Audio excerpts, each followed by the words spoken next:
GEPI 2018, exercice 2.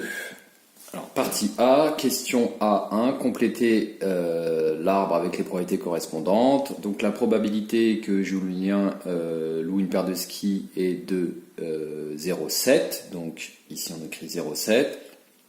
Donc la probabilité qu'il loue un surf, c'est 1 moins 0,7 égale 0,3. La probabilité qu'il l'abîme, donc le matériel de glisse, c'est 0,1 pour une paire de skis. Donc la probabilité de A sachant S, c'est 0,1. Donc la probabilité de A bar sachant S, c'est 0,9.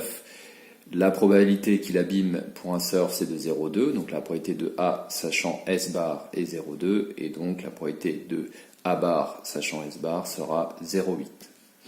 Question A2. Donc il faut indiquer si l'affirmation est vraie ou fausse. La probabilité que Julien rende un surf abîmé est plus élevée que la probabilité qu'il rende des skis abîmés. Donc on doit comparer ici P de S inter A et P de S bar inter A.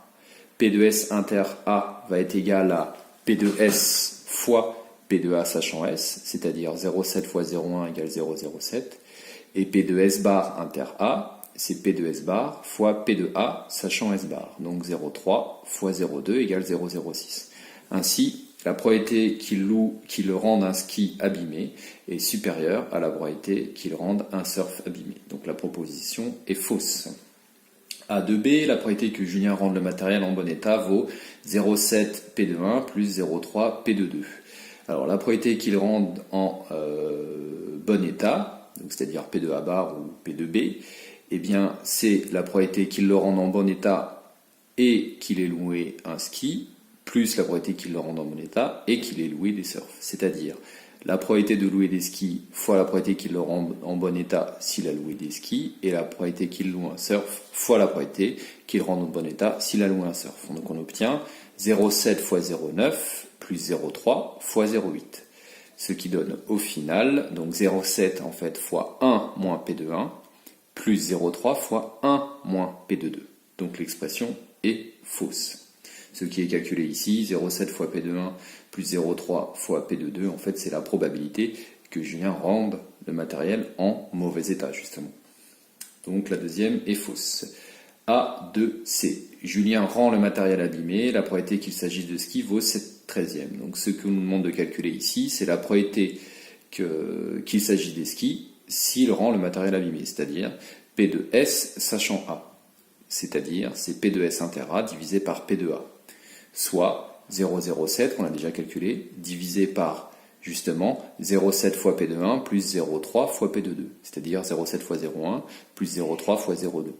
Donc on obtient 0,07 divisé par 0,13 égale 7/13e. Donc la dernière affirmation est vraie. Partie B, donc sur la loi binomiale. Justifier que P égale 0,13, eh bien la probabilité que Julien abîme le matériel après une journée de location est P, petit p, égale P de A de la première partie, soit en effet 0,13.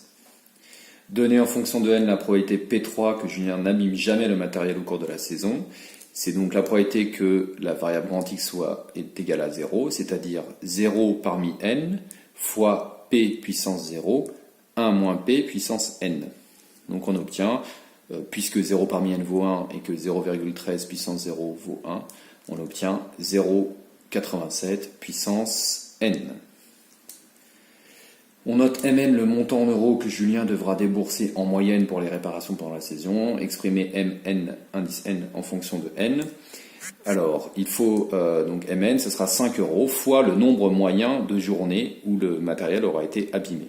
Or, l'espérance pour la loi binomiale, c'est n fois p, et ça correspondra donc au nombre de jours moyens, au nombre moyen de jours où il rendra le matériel abîmé.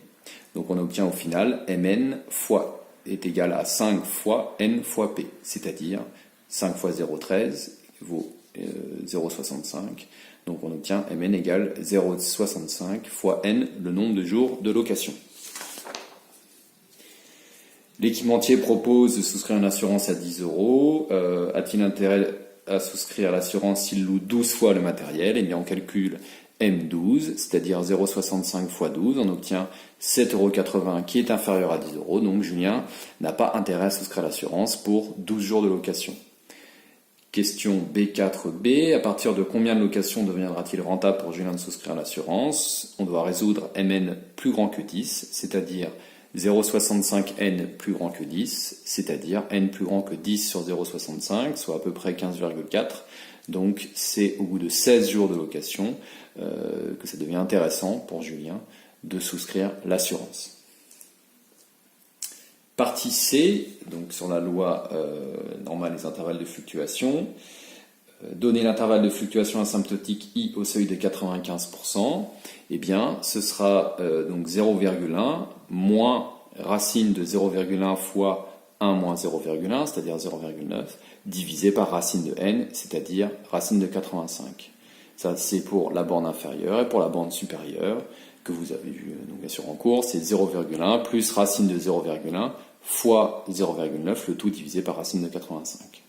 Donc on obtient comme intervalle de fluctuation asymptotique les bornes suivantes, arrondies à 10-3 près, 0,036 et 0,164.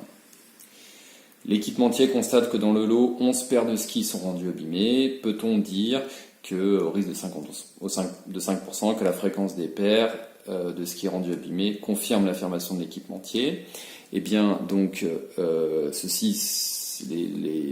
l'intervalle de fluctuation que nous venons de calculer, ce sera donc pour la proportion de skis abîmés. Si on multiplie par ici 85, qui est donc le nombre de paires de skis que l'équipementier a choisi dans son stock, 0,036 fois 85, ça nous donne une borne inférieure de 3,06 paires abîmées. 0,64 fois 85, on obtient 13,94.